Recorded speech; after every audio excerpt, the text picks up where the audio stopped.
안녕하세요. 제가 간호사로 일하던 병원의 이야기입니다. 그 병실에는 이름만 대면 아는 그 사람이 있었습니다.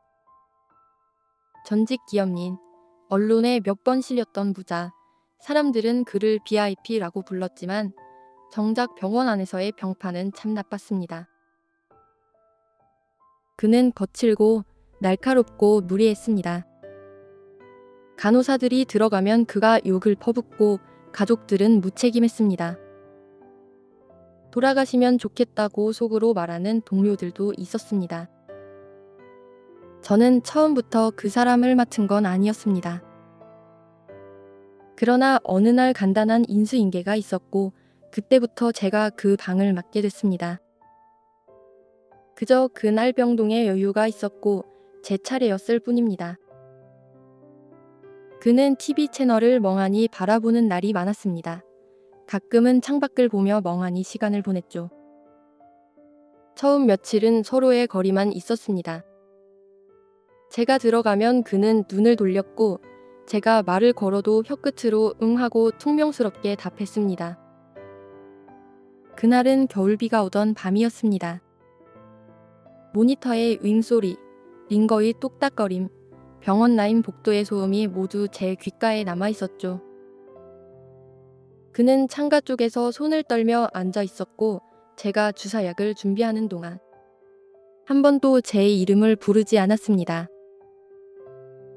당신 이름이 뭐냐는 말조차 하지 않던 사람이었습니다. 그게 다였어요. 그가 처음으로 제 이름을 불렀습니다. 그 밤은 이유 없이 제 심장이 빠르게 뛰었습니다. 유진, 저는 손을 멈추고 그를 쳐다봤어요. 그 말은 단순한 의사표현이 아니었습니다. 세상을 오래 살아온 사람의 작고 정직한 음성처럼 들렸습니다. 왜 제 이름을 하고 물으려던 찰나 그의 입에서 나온 말은 더 놀라웠습니다. 네가 와서 기계 소리만 들리던 밤이 덜 외로워졌구나. 그 순간 묘하게 숨이 막혔습니다. 그는 제게 처음으로 이름을 그리고 사람으로서의 존재를 주었거든요. 그 말이 내 마음에 작은 불씨처럼 남아 훗날 내 인생 전체를 뒤흔들 거라는 걸 그때는 정말 아무도 몰랐습니다. 병원은 규칙으로 굴러갑니다. 기록, 경력, 치료 계획, 교대 시간, 감정은 업무 용어로 함부로 써서는 안 되는 단어였습니다. 상사는 늘 말했죠. 프로페셔널하라, 감정이입은 금지. 그러나 저는 사람을 돌보는 일을 하며 알게 된 게 있습니다. 사람의 마지막은 병원의 지침서로는 절대 정리되지 않는다는 사실입니다. 그 남자는 가끔 손을 떨며 나지막이 과거의 이야기를 했습니다. 한때 가족에게 버려졌다는 말, 누구에게도 사랑받지 못한 날들, 그리고 자신이 얼마나 많은 것을 잃었는지. 어느 밤, 그는 숨을 크게 몰아쉬며 말했습니다. 이제 내가 여기서 죽을 수밖에 없다면 단 한 번만 사람이 되고 싶다. 저는 그 말이 못내 가슴을 찢는 것 같았습니다. 저는 그 순간 결정을 내렸습니다. 모호한 규칙보다 그분의 사람됨을 지키는 쪽을 택하겠다고. 제가 그를 돌본 방식은 아주 단순했지만 규정상으로는 넘친 행동이었습니다. 정해진 시간보다 더 오래 머물렀고 환자가 힘들다고 할 땐 가족에게 알리기보다 내 손으로 침대 옆을 지켰습니다. 저는 몰래 그의 취향대로 작은 음식을 챙겨주기도 했고 창가 햇살이 좋을 때는 블라인드를 살짝 열어 빛을 들였습니다.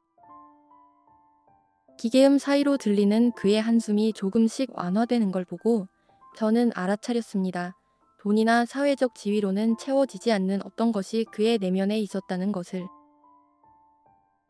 동료들은 눈치챘고 상사는 경고했습니다. 감정적으로 관계를 맺지 마라. 하지만 저는 그 말을 뒤로하고 그를 사람으로 둔 채 간호하기로 했습니다. 어느 날 아침 병실에 들어가니 그는 없었습니다. 기록에는 퇴원이라고 적혀 있었지만 가족도 담당 이사도 그 사실을 알리지 않았습니다. 그가 어떻게, 왜 그렇게 사라졌는지는 그날 바로 이해되지 않았습니다. 며칠 뒤 우리 병동에 작은 흰 봉투가 도착했습니다. 편지 한 장. 글씨는 삐뚤삐뚤했지만 정직했습니다. 고맙소. 라는 두 글자와 함께 소에게 현금이 들어 있었습니다.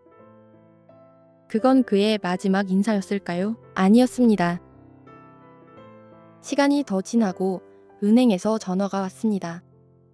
그아의 계좌에 거액이 입금되었습니다. 저는 현실감이 떨어졌습니다.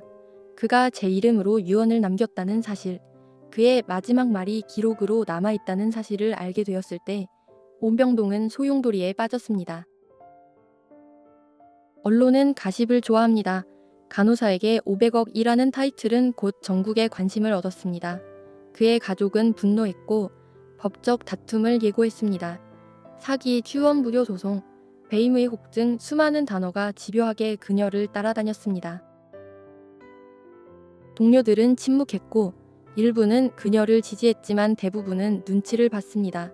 상사는 표정 하나로 모든 걸 말했죠. 너 때문에 병원 명예가. 그녀는 인터뷰를 거부했습니다. 말 한마디로 자신을 방어할 수 없다는 걸 알았기 때문이었습니다.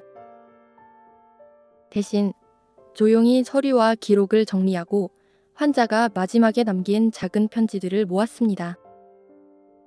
그 편지들에는 그가 누구였는지, 왜 그가 그렇게 행동했는지에 대한 조각들이 숨어 있었습니다.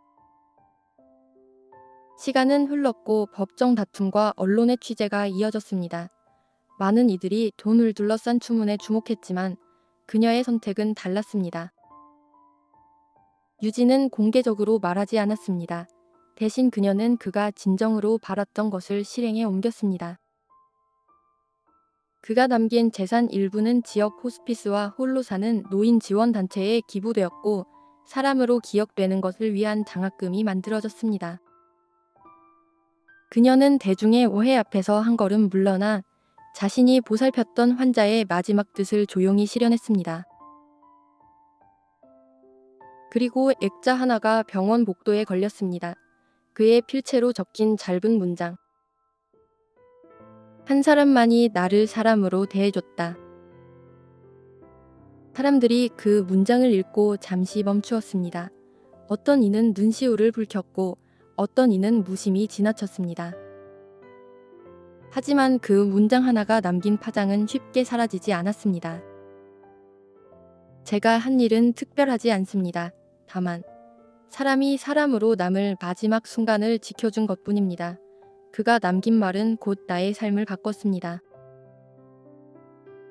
오늘 이 사연이 여러분의 하루 어디쯤 닿았다면 혼자 일하던 누군가의 얼굴을 떠올려 주세요. 이름을 불러주고 싶다면 그건 아주 작은 용기입니다. 유진의 이야기는 그렇게 끝났습니다.